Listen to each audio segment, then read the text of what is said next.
Everyone's out here talking about Parallel. You want to play, but you don't know where to start. Well, don't worry. I've got you covered. I'll be going over each Parallel with a vibe check, how they play, what makes them different, and we're going to do it all right now.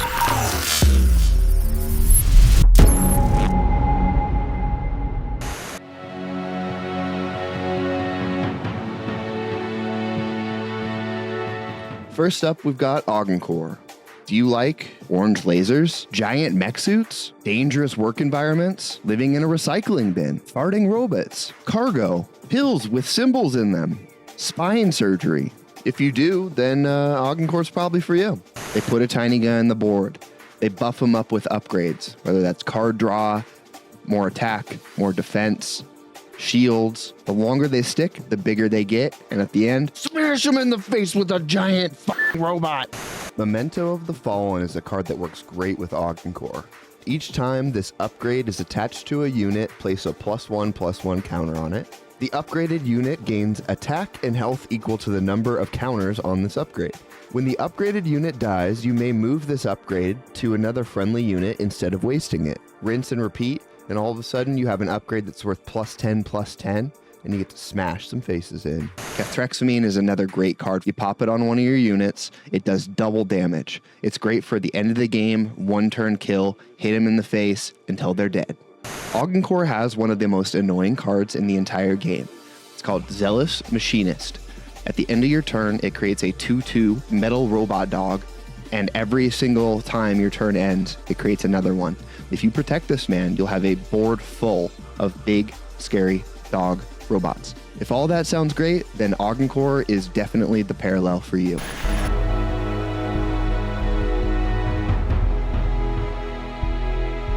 Alright, next up we got EARTHEN. Do you enjoy mushrooms? Being a hippie?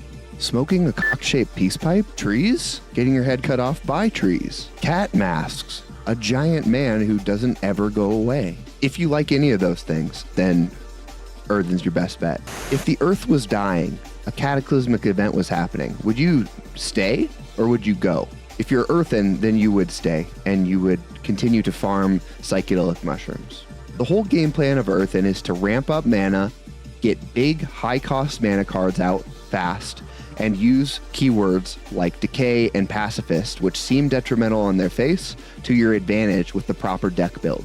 Steward of the Garden is very important for EARTHEN. It's a mana ramp card with a 0/4 stat line, and as long as it's on the battlefield, it gives you 1 energy in your bank. What this does is it gets you to your big cost cards quicker. Orisa Sky Scout is a 4 mana, 4/5 that has both Defender and Decay. It also has Retaliate, which means every time that it takes damage, which with having Decay and 8 is every turn, you get to reveal a targeted enemy card from their bank. This is a great stat line card that's around the point where EARTHEN's going to start to need to hold off the more aggressive decks. In the alpha, it was a highly underestimated card and a solid pick for any EARTHEN deck. Mizra Loyalist is a 2 energy, 1/3 with the card text reading Retaliate. Friendly units named Mizra Loyalist on the field, in hand, and in deck gain +1/+1. This adds up over time, and particularly with Decay, you can get big, beefy Mizras quick. Virulent Spores is another must-have. It's a 3 energy effect that gives every single unit on the battlefield Decay. This is a lot of damage. It does hurt your units as well, but if you have a couple Mizras on the field or other units that can take advantage of Retaliate, all of a sudden you're sitting real pretty while the opponent's board is completely wiped. EARTHEN is built around risk and reward. How much hurt can I inflict upon myself to inflict more damage upon my opponent? Hey, and real quick, here at the Game Cellar, we're trying to become the go-to place for both Parallel and any Web3 gaming content. So if you're enjoying the video, it would help us out a ton if you give it a like. If you want to see more videos like this, subscribe.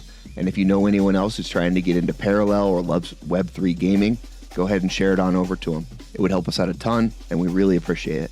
Thank you.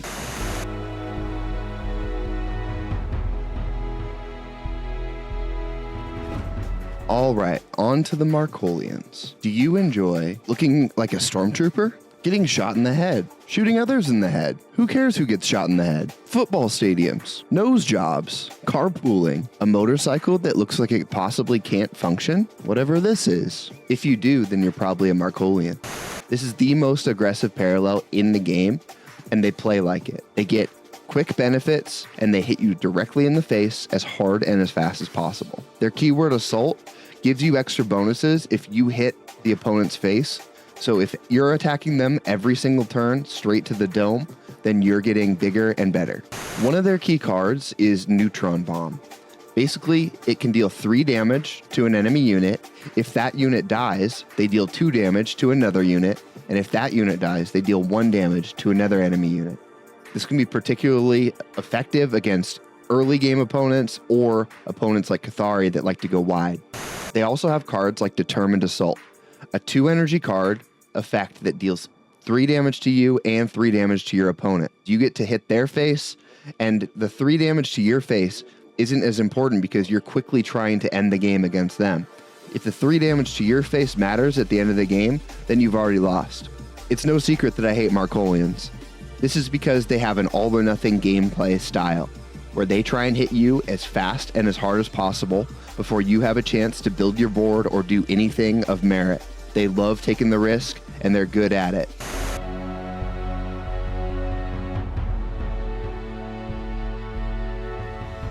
Next up, KATHARI. Do you like the Will Smith movie, I, Robot? Clones? Clones? Clones? Dudes with too many arms and too many faces. Hands where there shouldn't be hands. Babies in orbs. Wearing a mask to stop the spread. Being able to see your rib cage when you shouldn't also be able to see your rib cage. If you do, then you're going to love KATHARI. These guys love tokens. And by tokens, I mean teeny tiny clone men. They put as many of these on the board as possible, they go as wide as possible, and hope that you can't clear their entire board of all the clones that they have.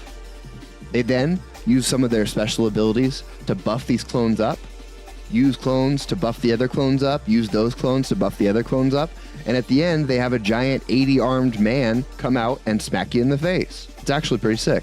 They specialize in aggression, but unlike Marcolians, where they're trying to just hit your face directly, KATHARI needs board presence.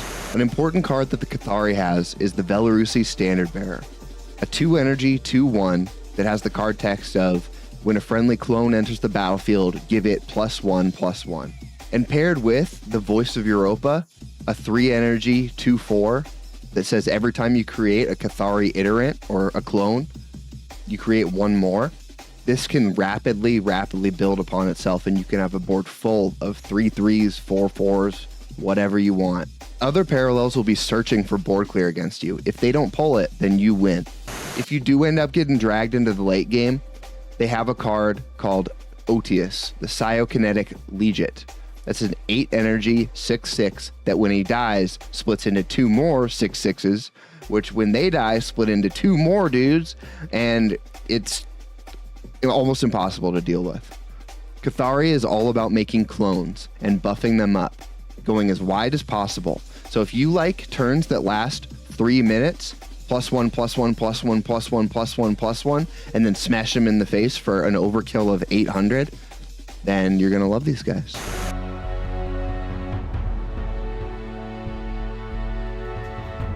Last but not least, you have SHROUD.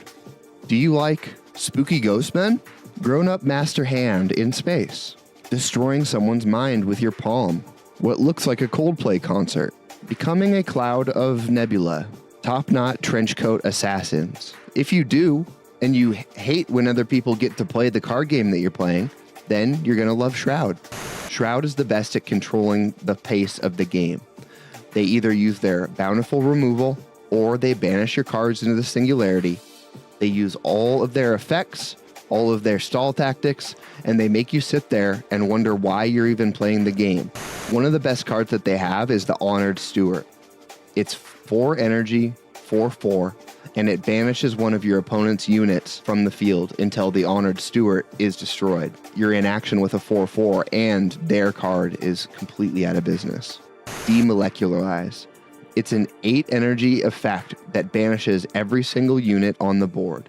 This is huge for you because you're going to want to go into 10, 11, 12 turns, and you're going to want to be able to clear the board at some point. This does it for you. The bane of every other Parallel's existence is this man, Leonid. He's a 9 energy, 0/6. And while his stats may not sound impressive, his card text is. Leonid can't attack or be targeted by enemy effects, making him spell-proof. At the end of your turn, gain control of target enemy unit or relic until Leonid leaves the field. This means that every single turn you get to take control of something the opponent owns and use it for yourself until Leonid is killed. If the opponent doesn't have a board state, it is almost impossible to get Leonid off the field, and it feels like it. When you're playing against Shroud and this guy drops on the board, you almost always will just concede. Shroud specializes in annoying other people. If you like frustrating your opponent and you like bathing in the sweet, sweet salt that they produce when you do, then you're gonna love Shroud. Well, there you have it. All 5 parallels explained, their good points, their bad points, their key cards, all of it right here. If you enjoyed what you saw, please hit the like button, subscribe, share it to your friends. You know the drill. It helps us out a ton. Also, if you want to play Parallel, go to parallel.life and you can get started. Right now it's beta, but I'm sure if you're watching this in the future, you'll be able to hop right in. We appreciate it. Thank you guys so much. If you want to catch us live, we're at Cellar_GG right here and on Twitch. That's pretty much all we got. Later.